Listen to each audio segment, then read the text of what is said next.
Avant d'atterrir à Livingstone, Félix Tshisekedi était allé proposer sa médiation dans le conflit qui oppose le Soudan, l'Égypte et l'Éthiopie au sujet de la construction du barrage de la Renaissance. Après le Soudan et l'Égypte, le président en exercice de l'Union africaine était à Addis Abeba en Éthiopie où il s'est entretenu avec les autorités de ce pays. À l'étape du Caire, Abdel Fattah al-Sisi a loué les efforts de Félix Tshisekedi dans la quête de la solution à ce problème. Retour sur cette visite de Félix Tshisekedi au Caire, en Égypte. Au Caire, il est 16h40 local quand l'avion présidentiel de la République démocratique du Congo s'est posé sur le tarmac de l'aéroport de Caïro. En provenance de Khartoum, le président en exercice de l'Union africaine vient poursuivre le travail de facilitation qu'il a entamé depuis Kinshasa afin de trouver un compromis sur la question du barrage de la Renaissance éthiopienne dont les travaux sont arrivés en phase finale.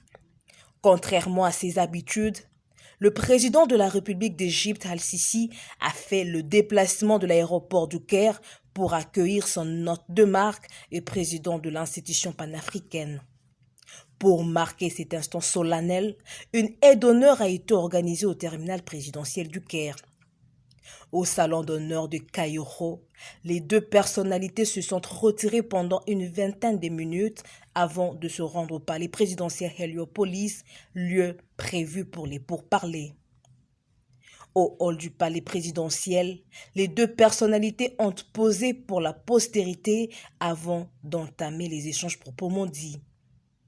Devant la presse congolaise et égyptienne, le président égyptien Abdel Fattah al-Sisi n'a pas caché son admiration et respect au leadership panafricain du président Félix-Antoine Tshisekedi Tshilombo, totalement impliqué dans une démarche conciliante des partis. Dans son rôle de facilitateur, le président Félix réaffirme son engagement d'aboutir à un règlement complet et définitif pouvant ouvrir une nouvelle page de coopération entre les trois pays voisins du bassin du Nil. Je confirme également que vous êtes exactement disposé à trouver un accord avec les frères éthiopiens et que vous avez encouragé l'initiative de ma présidence en exercice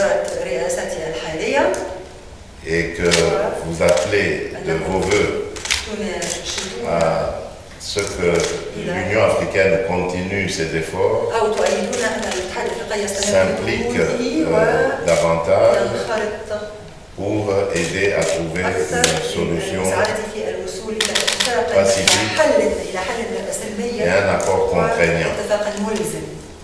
Et je vous remercie également d'avoir accepté de tout cœur de vous rendre à Kinshasa pour un éventuel sommet concernant justement ce problème du barrage de la Renaissance.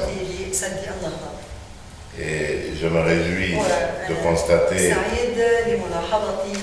qu'à l'étape du Soudan et de l'Égypte,